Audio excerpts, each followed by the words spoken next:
daholo Rendriken fondateur ny DXS Hoken eto amin'ny fandarana Step Up.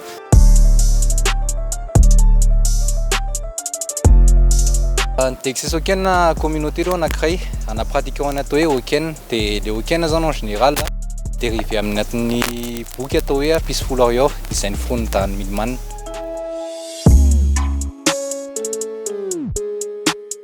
Anatin'ny safidinan'le Hoken en général le O zany resaka hoe origine le izy surtout hoe ny zavatra ianaranay sy pratiquenao anatin'le izy zany zavatra efa miexista amin'ny olombelona tsirairay avy zay fa hoe zay fotsiny zany atao mise en valeur sy mise en pratique amin'le izy.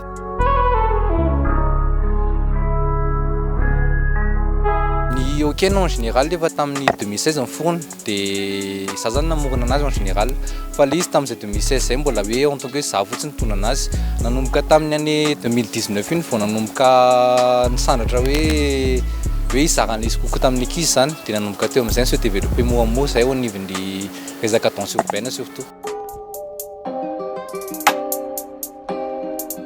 Raha resaka ohatrany hoe isika afaka manao daholo zay na clip na resaka mariage na resaka événement ohatrany hoe culturel surtout hoe miara-miasa koa zay amin'ny Ego Urban Nuire sy la teinturerie Madagascar et Passan'ny Malo dia fangaro kokoa le izy amin'ny resaka culture contemporaine sy resaka danse urbaine surtout et donc ouvert amin'ny resaka culture rehetrarehetra zany zay surtout hoe resaka fiara-miasa surtout zany.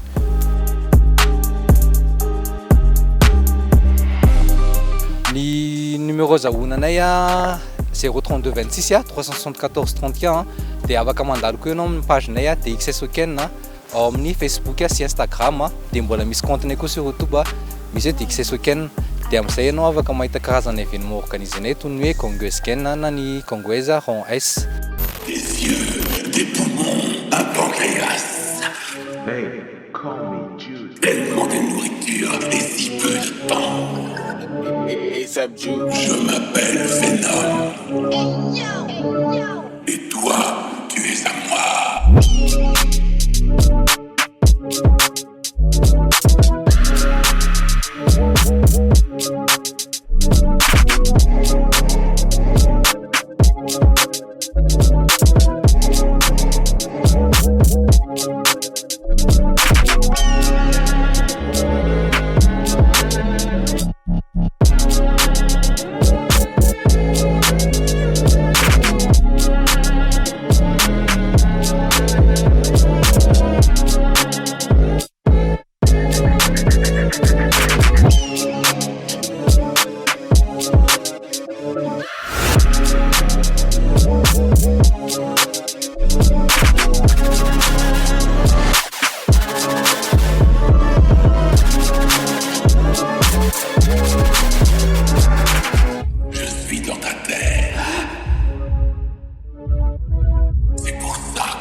Écoute-moi bien, Eddie.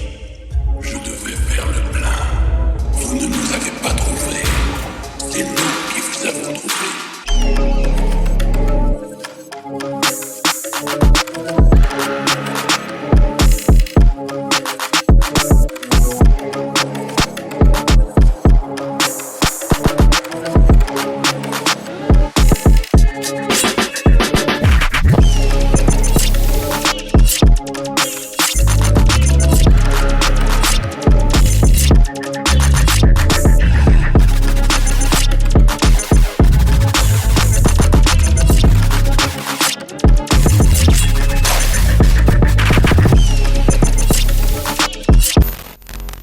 Vakina tsara sao dia iteniteny foana dia DXS Hoken zay ny anaralizany dia ahoana zarany kotrana ireny tsy mafy be ve le tsy reny tonga dia to dia atala be ohatran'ireny le izy moa zany resaka kotrana misy foana fa resaka physique izy sady ohatrany fitaizabatana koa tena important aminazy surtout énergie dia développement personnel koa samy mikotrana daholo ny tanàna zany lisa ny sura fa mikotrana daholo ny tanàna kotrana daholo dia ok daholo ary salama merci tamin'ny androany dia amin'ny manaraka indray mbola miona eo foana rehefa misy zahatra atao dia ok sika be daholo anao tsy nadona mba afandray fa ok ao merci nakely ary zao alaloha manao konko zao zay